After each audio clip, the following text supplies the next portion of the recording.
always been energetic and fun. People sometimes say to me, like, where did you get all that energy? The truth is from my mom, because you've always been like that. But then there was that period of time in there when things happen in life and it just kind of sobers you. And not sobers like calms you down, but sobers like it can eat at your confidence. It can eat away at the inside of who you are. But the blessing is that on the other side of it, you know what I'm saying? If you just stick with it and stick with it being life.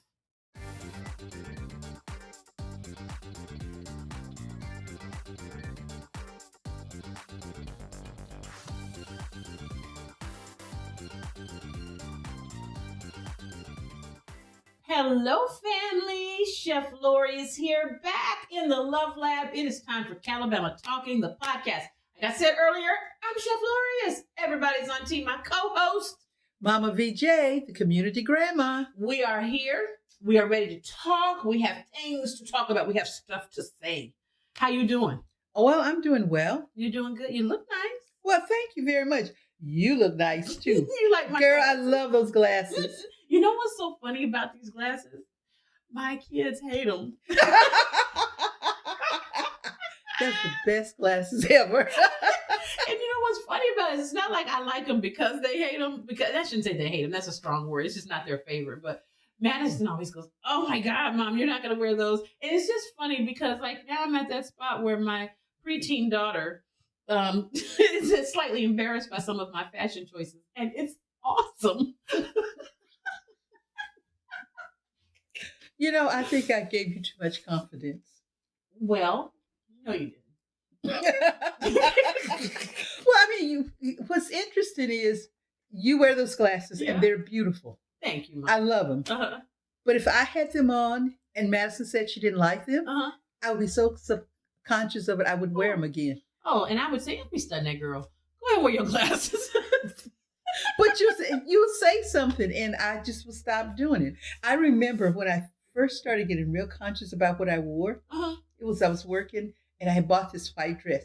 Now, if you recall, you don't wear white dresses because they drove us crazy. I don't. If you want to know why we don't wear white dresses, shameless plug, buy my cookbook. There's a whole story. Go on. Oh. Shameless plug. Anyway, I had bought this really cute white dress and it had a square collar and it was a linen. I think, it was cotton. Okay. And I walked into the office building with it on and I looked down and I said, I look like a nurse. Just because it was white? I had been wearing white and all that stuff, but when I looked down at that dress that day, I just felt like a nurse. And I'm an accountant by trade, so that was not. Oh my God! We wore a lot of white. I mean, a lot of white dresses. But you know what's interesting? More than what you just said to me, and I'm kind of following this because this is just what you said, and you know how this goes. We have one thing in mind to talk about, and then we start talking, and I'm like, let's just go with the conversation, right? Because what we're talking we're talking about before we started a little bit, and what we've now gotten into is confidence. Developing confidence in your sense of style and who you are. And it's interesting that you talked about not liking white because it made you feel like a nurse. So you kind of shied away from certain types of white dresses, I would say. No, I would just, I stopped wearing white to work. Oh, to work, okay. The thing is, I had a really beautiful, it's funny, I had a off-white dress by, what was that lady's name? It wasn't Ann Taylor. Ann Klein? Not Ann Klein. But anyway, all of a sudden, gee, what's wrong with me? I can't remember all these names. How many years ago was it? I know. You ain't no spring chicken, Mama. But anyway, the dress was a shirt waist. It was really pretty shirt waist, and it came all the way down. It was really pretty, and I would wear a burgundy scarf with it. It was really cute. Oh, beautiful. And I would wear, and I had burgundy shoes to go with it, of course. You know, I had all shoes in all colors. Oh, yes. You love your shoes. Always did. Well, I loved it. Then I had the white silk two-piece skirt blouse set. I mean, so I must have about 10 or 12 of them. But it was this one outfit that was in cotton with the square collar. And it made me feel like I was a nurse. But you know what? That happened because one time I was getting ready for a television appearance. And I had bought this, I wear a lot of tops, you know, you change the tops a lot on TV. I had bought this really cute green top and I was getting ready to go on, I think it was WJLA. And I said, yeah, I want to wear this with these khaki pants. And I put it on and I looked at myself in the mirror and I said, I look like a waitress. It was nothing wrong with it because I've actually worn that shirt, other times. But for whatever reason, when I put it on that day with those pants, it made me look like I was waiting tables. And not that anything's wrong with that, but I was like, this isn't, I just didn't, it wasn't what I was looking for. So sometimes that happens. But you know what's weird? We talked about glasses and white. Is when you develop your own style and kind of how you like to look. And I tease Madison because she's like, how did you develop your style, mommy? And I'm like, it's still developing. I think the older you get, the more you realize you have no idea what it is. But the confidence to like what you like and to come out and wear it. Oh, I know. That's a big deal. Because I remember younger, I had my colors done. Mm-hmm. I've done a bunch of crazy stuff. You've lived an active life. Let's just say I did not sit on the side of the road and watch all of life go by. No, I did participate in some of it. Quite a bit for it, I remember. Do you remember the time I had my eyes red? I had to take pictures of my eyes, and then they read my eyes. You told me about that later. And when you told me about that, I was like, you did what, Mama? Your eyes read? How do you read your eyes? Well, you go, and they take the picture of your eyeball and all of that, and then they blow it up, and then they go around the list, and then they tell you the various things that's going on in your body. Did Miss Cleo read them? No. It was really interesting. And then the time when they first started weighing under the water. I remember that. Oh my God, we did that. I mean, you've done some crazy stuff. Now that you mentioned it. I do remember the underwater weighing thing. And then, anyway, I was little. So I had my colors done. Right. We're talking about colors, right? And so this particular person, I don't know if she's still alive. She was wonderful. Mm-hmm. And we did with seasons. Okay. And I am a spring. Yes, Lord, you are. And the funny thing is, my other friend, the one that went first, she was a winter. And so the stylist had us to bring all of our clothes to her. Mm-hmm. And she would go through your wardrobe and tell you what to throw out and what to keep. Okay. The strangest thing was everything in my wardrobe was okay. Really? I automatically had selected the right things. Uh-huh. Now they got to be put together in different ways. Yeah. And the only thing that was in it was I had just recently lost weight a couple of years earlier that year. Mm. That was back in the day. And that was 3 weight losses ago. No. That was when, if I saw those numbers today. Ooh, you would shout, wouldn't you? No, the world would think I was dying. Yes. I would lose half of me. Time brings about a change. But I had bought these 2 outfits, and they had a micro suede. Uh-huh. One was lavender, and it had a heather suede skirt and a little vest. Uh-huh. And then the other one was green, and it had a little suede skirt in it. Uh-huh. And she didn't like that particular fabric. Oh, okay. The colors were kind of mute, but they still was in my style. Uh-huh. Well, I had also gone to the store and I had found this really cute sweater, and it was long sleeves, and it had little flowers on it. Oh. And she had me pull it over it. Oh my God, it just changed everything. See, it's funny because when you said it was like, what you say, the micro suede or micro, I was literally, when you said that, thinking like, I can't imagine you wearing that material. So that's funny that you said, she was like, but if you put something with it, then I can see it working. You've always been a spring though. As far back as I can remember, you were wearing yellows and greens and blues. And you've always, when I look back in old family photo albums, the pictures are always of you in these colors. Yes. Bright I colors. had color shoes. Oh my gosh. Green was my color shoe. Oh my God. I had more green shoes than the long line. Was it hard though for you to get comfortable in that? Or did you ever feel like that was fine. Really? I started off with that. Well, actually, I started off wearing beige, light. Sure, I had light colors and then one of my outfit I had that was her favorite outfit, and it too had a suede, but it wasn't a micro suede. It had a suede skirt. I had found this dress, and it was So let me see. This must have been about in 75. Oof. Okay, and the dress was couple $100. And 75. Wow. Okay. And I'd gone to the store, and I always go through these little racks. Uh-huh. And I found it in a rack for something like $40. That's what I'm talking about. That's how I shop, Mama. That's how I shop too. And then it had something else off on it.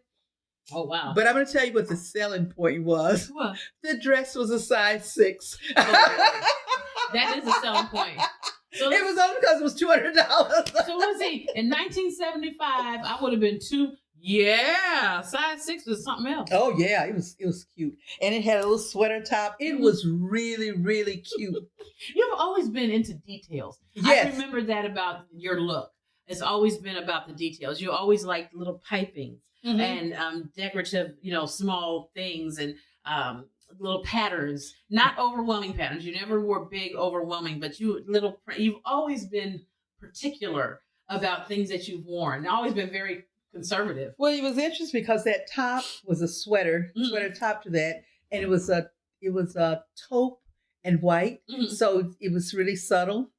And when I put it on, it was just gorgeous. The problem was it was just beige, and so when I took it to the stylist, and so she's going through my stuff, and I put it on, and she goes, "That is gorgeous," and I went, "Oh." And she had me put a scarf with it. Oh my God. And I did that. I mean, I had lavender suits. I had green suits. Yeah. I had yellow suits.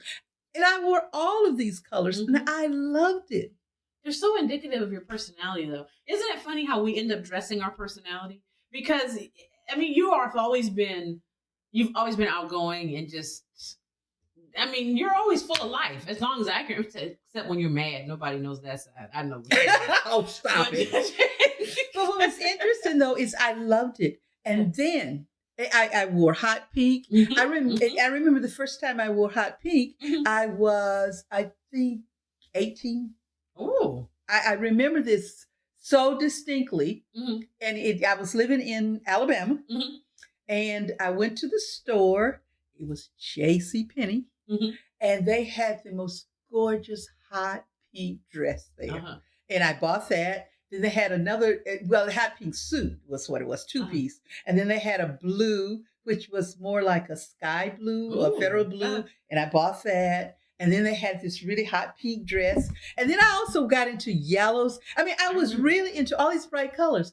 And then I remember when everything changed. And when everything changed, and I'm still trying to get past that, I felt like I was too big.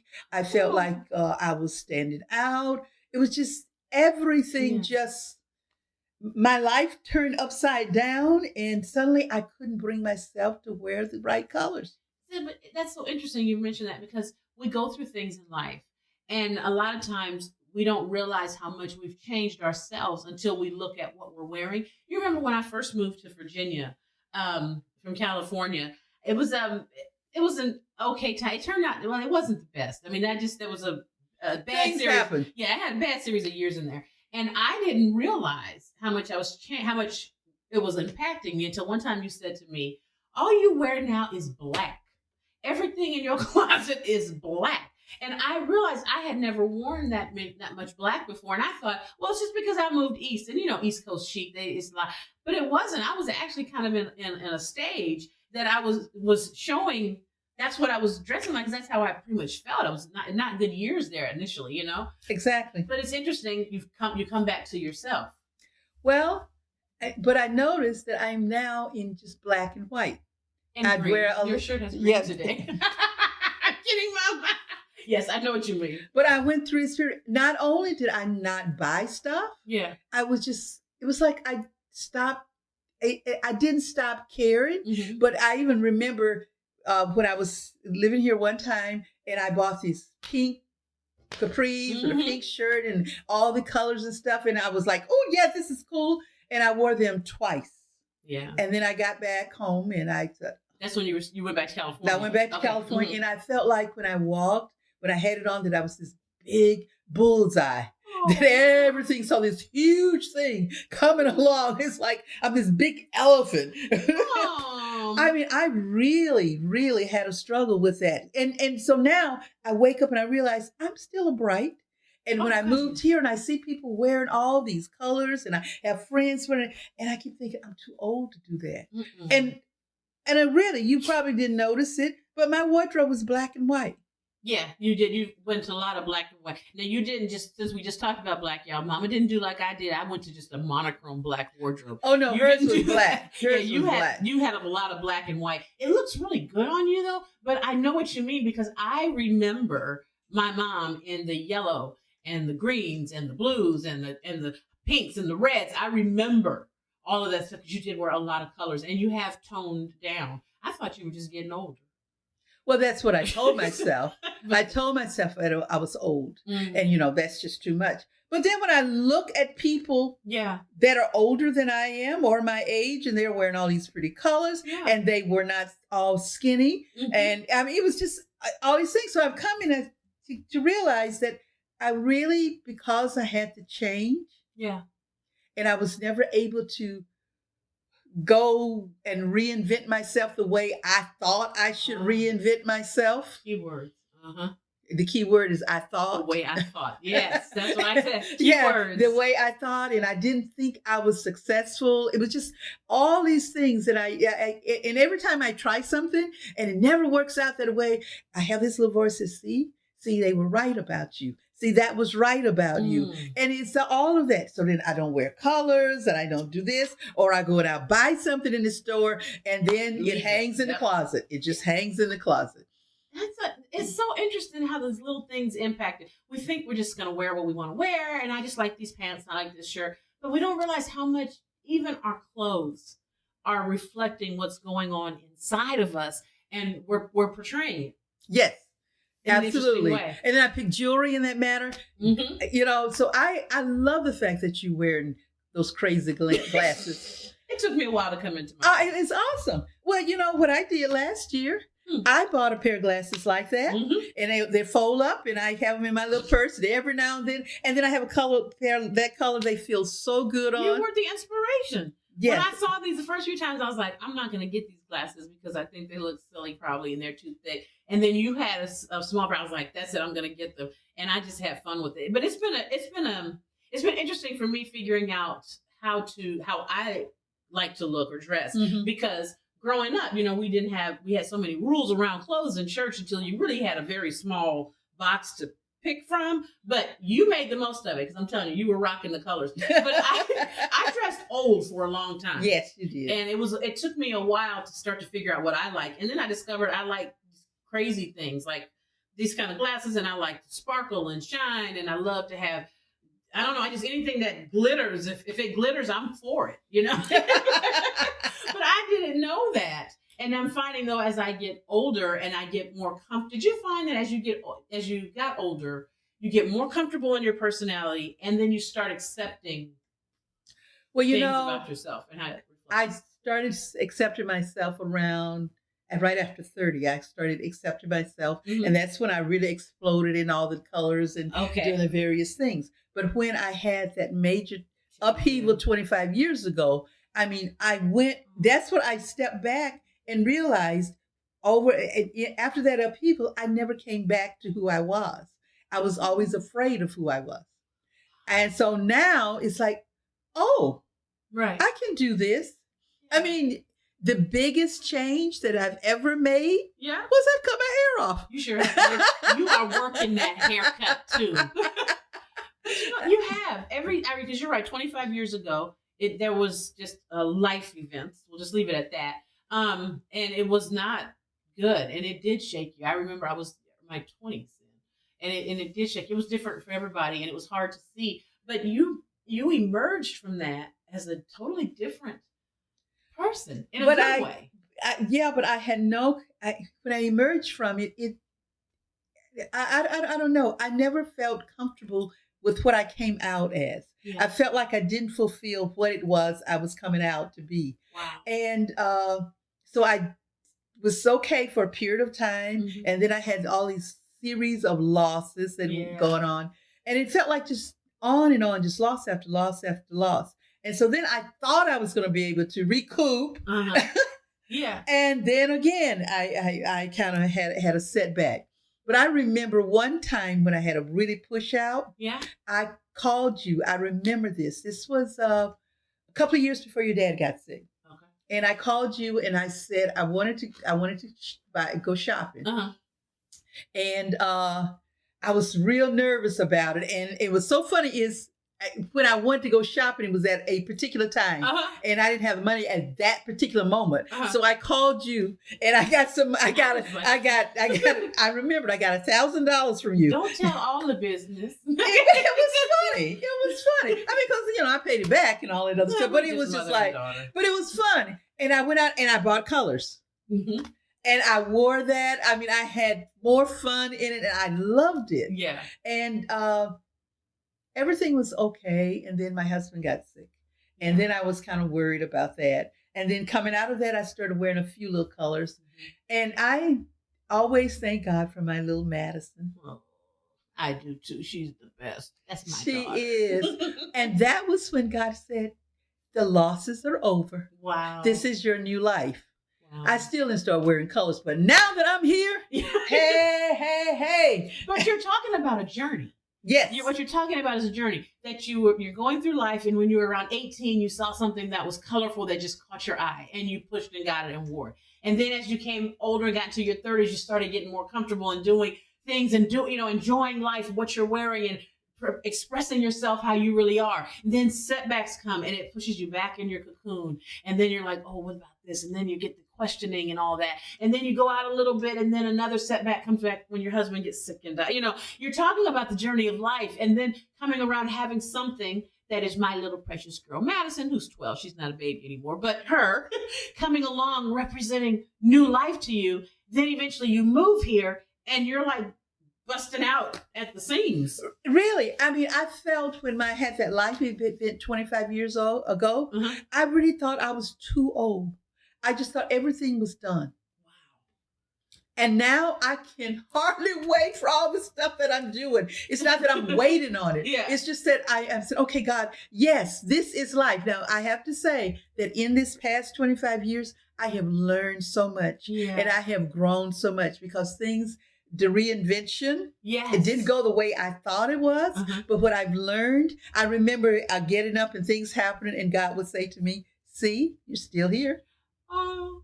And then I would say, he said, but today, yesterday you lived. Yeah. I said, but I don't have, he said, but you've lived past that now. Yeah. So let's see this future. And every time I remember something happened at work, and again, I'm a physical person, and we were discussing something, and I said to this person, scripture verse, and they just looked at me, and I said, well, I've been young, and now I'm old.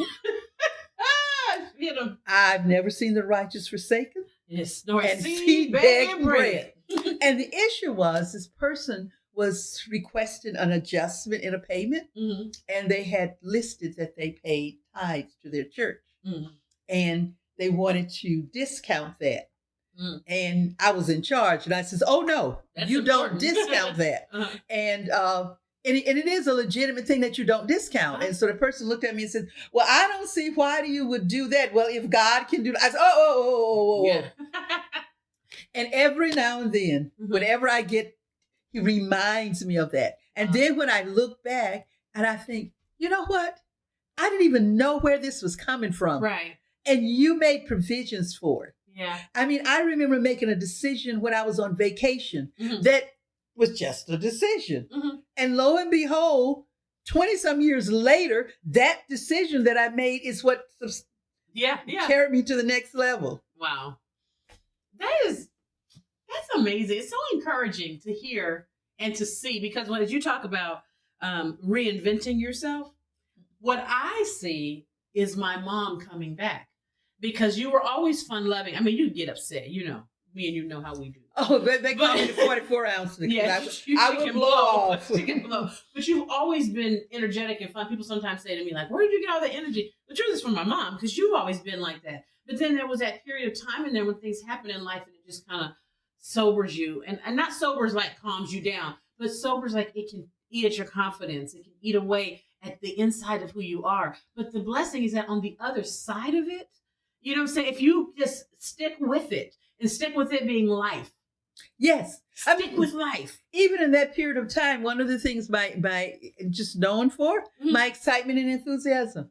It was just that. Yeah. I remember I'd come into the church. It was like, I was just excited. Yeah. I mean, I did television. I'm just excited to be here. If I did a retreat, I'm excited to be here. I just. And that's who you always were. You were always excited for things. We would go out and do stuff together when I was younger. You'd be like, let's go do this, Lori. Okay. Remember that time we snuck off to take pictures in San Francisco? Oh, that was the best day. Oh my God, that day was so awesome. It was my senior pictures. And we lived in Sacramento, and we wanted to take the photographer we were going to use was in San Francisco. But we didn't want to tell anybody we were going that far because they would tell us we shouldn't. So we just kind of carefully crafted the day, didn't tell nobody what we were doing, put everybody at ease that they had heard from us, and then we took off. See, that was before they had the cell phone, the cell phone, so nobody could track us down. Nobody could track us down. We left, went to San Francisco, took pictures. I did glamour shots. Oh yes, that thing was awesome. And then we came on back. Hey, y'all. Now, you know what's significant is my mom, who's always trying to track you down. Oh, yeah, she was. She never, we had talked to her, so she didn't think about her. We handled her that morning. Even handled your dad. He went to work, came back home. We had dinner ready, everything. Nobody knew. Nobody was the wiser. And then when the pictures came back and we had to go pick them up, we again had to kind of work our magic. And we came back and we were like, where these pictures come from? And we just, studio.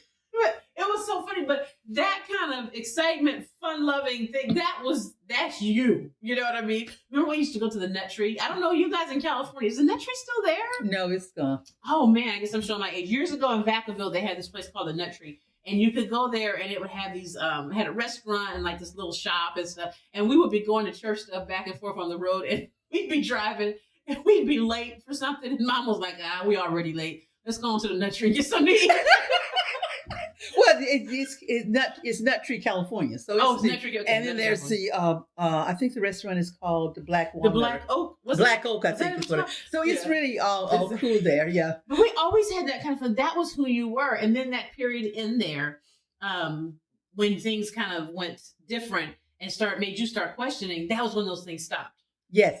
And it wasn't as fun, and it was more of a I don't know kind of thing. But I've seen in the last 5 years you've been here, especially since you came here, but I would almost say coming before that a little bit. It's probably 7 years. You've just like come back to that mom. You know, we can be in the car around here. We can be like, let's go get some ice cream or something. And we just go do whatever. Or the kids will be like, we're going to go to grandma's, or they'll tell me, well, grandma had us and we did this and we went here. And I'm like, you did what with grandma? And I'm thinking, okay, that's my mama back.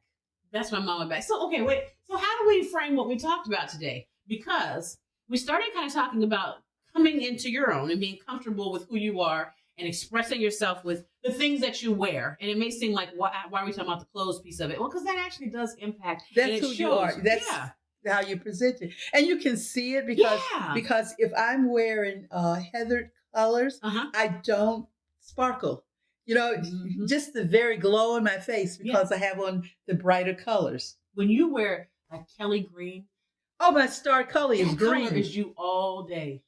I mean, all day long, you can wear you some Kelly green. It's beautiful on you. It makes your eyes just sparkle and stuff. I love you in that color. So we talked about clothes showing where we are. And then we talked about how life can change what's happening with you. And then how that can impact how you portray yourself, how you present yourself to the world. Yes. And then we talked about sticking with it and how God puts things in your life that bring you new life, that show you that you can move past that. And he brings you back around to who you are so that you get to present again the person that you really are and have been all along. You know that always the prayer you have is, Lord, let me have last days be my best days. Yeah. He does that. He really does that.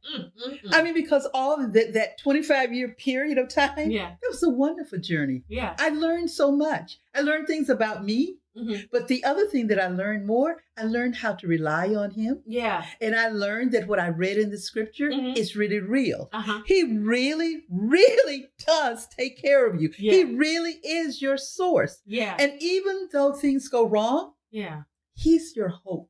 You have to have your hope in him. You know, we talk about and the idea of being successful, all of those things was what I was questioning. I'm not successful. And I wanted to do this. And I didn't accomplish that till I learned the meaning of the word success. Okay.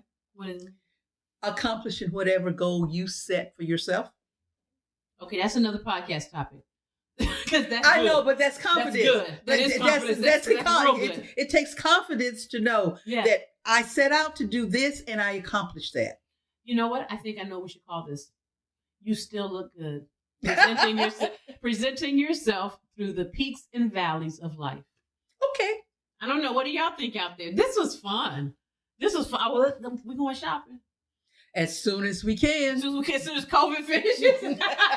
We're still in the house. I'm going to have to show you how to online shop. That's my new thing. But Mom, thanks for sharing. I feel like today, this podcast to me today felt like I feel like I received from you. You share so much wisdom in talking about your story and things you had done. And I don't remember all of these stages, because when you got your colors done at 75, I was 2. So if I remember that, something else is wrong. But well, maybe it was a 75. I know it was before I went to England. But that means it was before I was 5. So I shouldn't remember. But I'm saying I remember these, some of these phases, and I remember how you were, and then I remember when things happened and how you changed and how you came back. So I've actually seen you through these phases. I mean, that's what happens with life. But hearing you talk about them and reflect on them, and then pouring into me the things to say, hey, it's okay. Yes. Because when I came here to Virginia and I went through my all black phase and things, that was a major, coming to Virginia wasn't the major life event. It was after I got here, some things happened that were major life events. And that's kind of what, drove the all black period. Yes. But you're right, because things happened in my life that let me see new life and change. Mm-hmm. And it turned it around. And I came back to who I was. Yes. Before. Yes. And so if this is what I have to look forward to, okay. Okay. You know what I want to tell these people? Uh-oh. You about to embarrass me? No. Okay. It's all about me, No. It's all about me.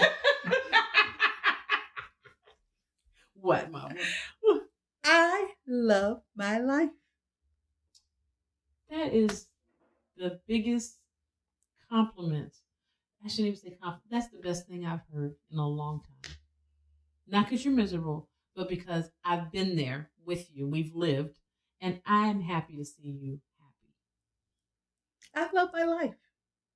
Don't leave, Mama. Oh, I'm not going any place. I'm stick around here. Oh, yeah. I be planning it out. I'm thinking, I said, now, wait a minute. Let's see. This kid is this old. And now, am I going to be at that one's graduation? And what about that one's wedding? And whose grandchild? And I thought, wait. Just take one day at a time. Please. My littlest baby's in the 3rd grade. Please don't marry him off yet. No. I don't want him to marry off. No. Or my daughter. No. Those are my babies. Okay. My oldest son, we'll get there. He another topic. Family. You know what, Mama? You still look good. Thank you. Thanks for joining us today. I hope you've gotten something out of this. I hope you've had a chance to catch the joy that we've been talking with today. I hope you've caught the hope. I hope you've caught the optimism. And I hope you just, even if you're watching this podcast, the video version, or if you're listening to it, I hope that you felt the life that was coming today from Mama VJ to all of us. I received it. I got a double dose today. Yes. In my church voice. All right, family. I will see you guys again. We'll be right back here in the Love Lab talking some more. I am Chef Lorious, everybody's auntie, and today's star, Mama VJ, the community grandma. Thanks for joining us, guys. Bye. Bye-bye.